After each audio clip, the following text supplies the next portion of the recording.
नमस्कार, स्वागत, अभिनंदन।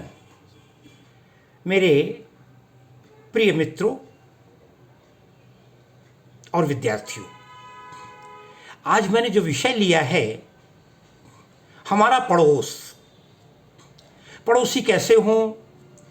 स्वाभाविक है, अगर हम अच्छे पड़ोसी की तलाश करते हैं तो हमारा पड़ोसी भी हमसे अच्छा होने का कहीं ना कहीं मन में एक ख्वाब रखता है, इच्छा रखता है। रहीम का एक बड़ा प्रसिद्ध दोहा है, बस कुसंग चाहत कुशल पै रहीम जिय सोस, अरे महिमा घटी समुद्र की रावण बसे पड़ोस। बहुत विचित्र बात है। बस कुसंग, बुरे साथ में रहकर बसकर, चाहत कुशलता चाहते हो।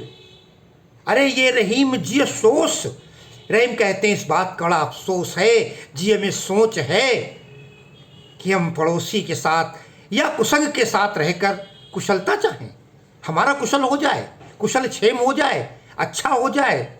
नहीं, बड़ा सुंदर उदाहरण दिया। कहते हैं बस कुसंग चाहत कुशल पै रहीम जिय सोस, अरे महिमा घटी समुद्र की। समुद्र इतना विशाल, रत्नाकर कहा जाता है, उसकी भी महानता कम हो गई, क्योंकि महिमा घटी समुद्र की रावण बसे पड़ोस। लंका समुद्र के पार थी, रावण उसका पड़ोसी था, उसकी महिमा भी घट गई। सोचिए साहब, आचार्य रामचंद्र शुक्ल ने अपने निबंध मित्रता में लिखा है, कुसंग का ज्वर सबसे भयानक होता है। कुसंग का बुरा साथ। मैं तो जिंदगी भर यही सुनता रहा। जब किसी अभिभावक को बुलाता था विद्यार्थी की शिकायत करने के लिए, तो वो यही कहा करते थे, सर बहुत अच्छा था, संगत में बिगड़ गया। लेकिन वास्तविकता ये नहीं है। रहीम ने वो भी लिख दिया, जो रहीम उत्तम प्रकृति, अरे का करी सकत कुसंग, चंदन विश्व व्यापत नहीं, लिपटे रहत भुजंग। वो भी नहीं संभव है। हमें स्वयं पर सुधार करना होगा, अपने हिसाब से पड़ोसी को ढालना होगा, पड़ोसी के हिसाब से स्वयं को ढालना होगा, बीच का रास्ता निकालना होगा। हमारी दादी कहा करती थी, अगर अपना जीवन सार्थक करना है तो 3 पा पर ध्यान दो। नंबर 1 पत्नी, नंबर 2 पड़ोसी, नंबर 3 परमेश्वर। पत्नी से संबंध अच्छे हैं तो आपका परिवार, आपका घर सुखद है, शांत है, आनंददायक है।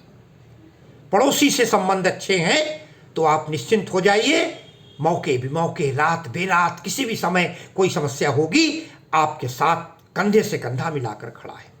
और इस संसार से जाने के बाद अगर मोक्ष मुक्ति की कामना करते हो तो फिर परमेश्वर से ध्यान करो। पत्नी, पड़ोसी और परमेश्वर।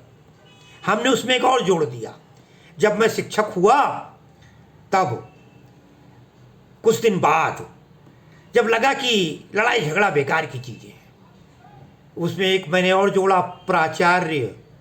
पत्नी, पड़ोसी, परमेश्वर और प्राचार्य।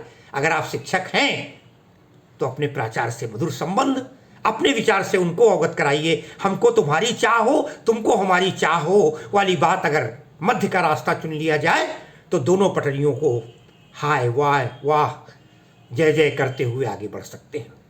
अटल जी कहा करते थे, हम पड़ोसी नहीं बदल सकते। शायद उनका संकेत उस समय पाकिस्तान की ओर रहा होगा।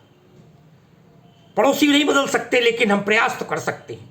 यही कारण था कि वो बस से गए थे पाकिस्तान। तो पड़ोसी हमारे लिए निश्चित रूप से, हमारे मामा जी कहा करते थे, बांटा पूत पड़ोसी। अगर पुत्र से भी विभाजन हो गया है, पिता ने अलग कर दिया है अपने बेटे को, तो पड़ोसी जैसा व्यवहार करने लगता है, पड़ोस में हो जाता है। पड़ोस का मतलब एक बीच की दीवार। किंतु वास्तविकता ये नहीं थी। ये मानकर चलिए, एक बार एक समय ऐसा था कि अगर हमारे बच्चे पड़ोसी के यहाँ खेलते थे, पड़ोसी के बच्चे हमारे यहाँ आते थे, हम में और पड़ोसी को अंतर ही लगता था। अरे मैं तो जिस मोहल्ले में रहा करता था, कभी कोई रिश्तेदार आ गया तो पीछे वाले गेट से जाकर के पड़ोसी के यहाँ से कुछ भी ले आओ, या वो हमारे घर आकर कोई चीज़ ले गया, लगता ही नहीं था कि अलग हैं। उनके घर की बेटियां हमारे घर की पूजा होती थी, हमारे घर की बेटियां और दामाद को वो मान्यता दिया करते थे। इतना सुखद, 2-3-4 छतें एक साथ मिली हुई होती थी, सब एक साथ रहा करते थे। शायद तो हमें संबंध अच्छे बनाने के लिए बहुत आवश्यक है अपने विचारों का परिवर्तन। आज का युग है, एकाकी युग हो गया है।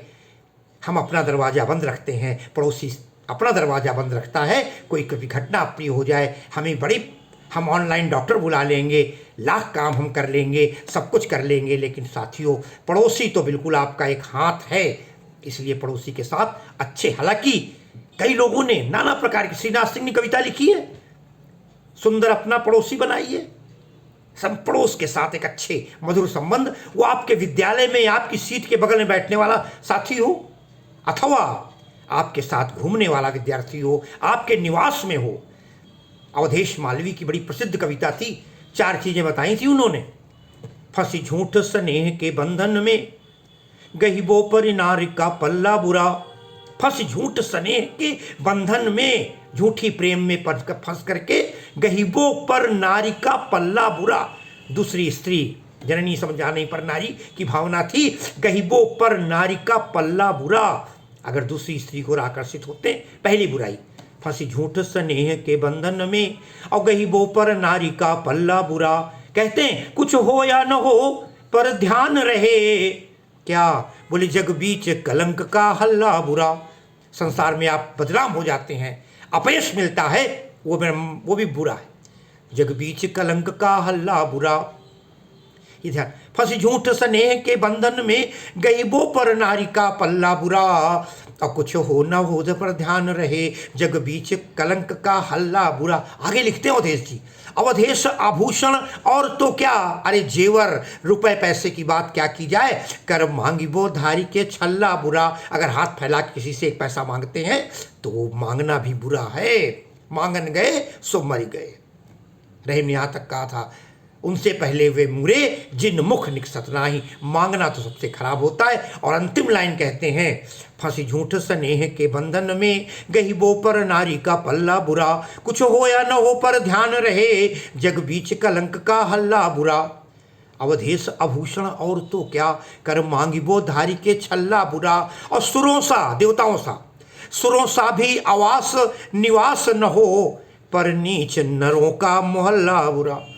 अगर बुरे लोगों के बीच हम रह रहे हैं तो बुरा है। कभी कभी लोग कहते कहाँ रहते हैं, वहाँ लोग नाक भौं सिकोड़ने लगते हैं। ऐसा लगता है कि उन्होंने उस चीज़ को, स्वाभाविक है साथियों, लेकिन हमें तो गुलाब की बगिया बनना पड़ेगा। भले नाली बहती रहे, अगर उसके बगल में उस नाली को भी हम सुगंध दे देंगे। उस नाली चंदन विश्व व्यापत नहीं, लिपटे रहत भुजंग। आइए पड़ोसियों के साथ एक मधुर संबंध, एक सुंदर संबंध, एक अच्छा रूप प्रस्तुत करें। क्या असंभव है इस दुनिया में। जब आए हैं प्रेम से तो बोलना भी, सबसे बोलकर, हंसकर, आपस में समन्वय स्थापित करके। हिंदू मुस्लिम सिख ईसाई एक भाव था हमारा। अरे हमने तो वसुधैव कुटुंबकम कहा था पूरी पृथ्वी को। फिर आज हम अपने पड़ोसी से झगड़ रहे हैं, आज हम अपने पड़ोसी को ही खराब कह रहे हैं। एक बार मुझे याद है, मैं मिसामारी में था, हमारे एक टीचर से झगड़ा हुआ और चेयरमैन आए थे। उन्होंने कहा था, ध्यान रखिए आपका कितना बड़ा परिचय हो, आपका कितने मंत्रियों से परिचय हो, अधिकारियों से हो, रात के 2 बजे जब आवश्यकता पड़ेगी, उस टाइम ये इंटरनेट, ऑनलाइन, मोबाइल नहीं था, तब पड़ोसी का ही दरवाज़ा आपका सहायक बनेगा। आपके यहाँ कोई आएगा, आपके बारे में, यहाँ तक कि लोग डरते थे, शादी ब्याह पड़ोसी से पूछते कैसे हैं वो। तो पड़ोसी के साथ आपके संबंध मधुर सुखद होने चाहिए। और अगर कुछ लोग कहते हैं मैं क्या करूं, वही ऐसे नहीं, एक प्रयास कीजिए, असंभव कुछ भी नहीं है। जब हम कहते हैं परिश्रम ही सफलता की कुंजी है, तो फिर मैथिली शरण गुप्त की भारत भारती की वो पंक्तियों के साथ अपनी बात खत्म करूंगा। अगर हम चाहेंगे तो सब कुछ संभव है। अगर हम ये कह दें कि हम तो उसी से बोलते हैं जो हमसे बोलता है, अगर वो हमसे नमस्ते करेंगे तो मैं भी कर लूँगा। अरे साथियों, तो यही बात तो वो कह सकते हैं कि हमारा पड़ोसी बोलेगा तो हम कर लेंगे, तो क्यों ना सब कुछ भूल करके। एक बार हमारे प्राचार्य महोदय ने सहायक आयुक्त से बिगड़ रहे थे वो मीटिंग में, उन्होंने कहा जो कमज़ोर बच्चे होते हैं उनके पिताजी सर आते नहीं हैं, मैं बुलाते बुलाते परेशान हो जाता हूँ। बोर्ड के रिजल्ट की बात थी, मीटिंग हो रही थी। सहायक आयुक्त महोदय ने कहा, अरे वो नहीं आते हैं तो क्या हुआ, तुम उनके घर चले जाओ। ये है निकटता लाने का तरीका। प्रयास कीजिए, हाथ बढ़ाइए, तो कोई चीज़ असंभव दुनिया की नहीं है। भारत भारती में मैथिली शरण जी ने लिखा था, सब हमारा कर्तव्य क्या होना चाहिए, सबकी नसों में पूर्वजों का पुण्य रक्त प्रवाह हो, सबकी नसों में पूर्वजों का पुण्य रक्त प्रवाह हो, गुणशील साहस बल तथा सब में भरा उत्साह हो, सबके हृदय में सर्वदा समवेदना की दाह हो। अरे हमको तुम्हारी चाह हो, तुमको हमारी चाह हो। आइए प्रयास करेंगे कि जिन लोगों से आपकी नहीं बन रही है या जो लोग आपसे नहीं बना पा रहे हैं, आप बनाने का प्रयास शुरू कीजिए। एक बार कदम आगे बढ़ाइए। निश्चित रूप से वीर तुम बढ़े चलो, धीर तुम बढ़े चलो। क्या होगा, वो सामने वाला अडग है तो क्या हुआ, सामने पहाड़ हो, सिंह की दहाड़ हो, अरे उसमें भी अगर आप चाहेंगे गले लगाएंगे तो निश्चित रूप से वो विषैला पानी भी सुधाधार बन जाएगा। एक बार प्रयास करिए, भगवान का नाम लीजिए, सुबह सुबह राम राम कहकर पुकारिए, उसे बुलाइए। जय भैया, एक बार नहीं, 2 बार नहीं, 3 बार नहीं, काम बनेगा। निकटता, प्रेम, सौहार्द, ममता, दया, उदारता, ये हमारे ये हथियार हैं। निश्चित रूप से हमें तमाम सुख बिना प्रदान करेंगे। अरे दुश्मन भी हमारा हो जाएगा, गले लग जाएंगे। एक बार गले लगने का प्रयास कीजिए। इसी के साथ मैं अपनी आज की इस वाणी को विराम देता हूँ। बहुत बहुत धन्यवाद।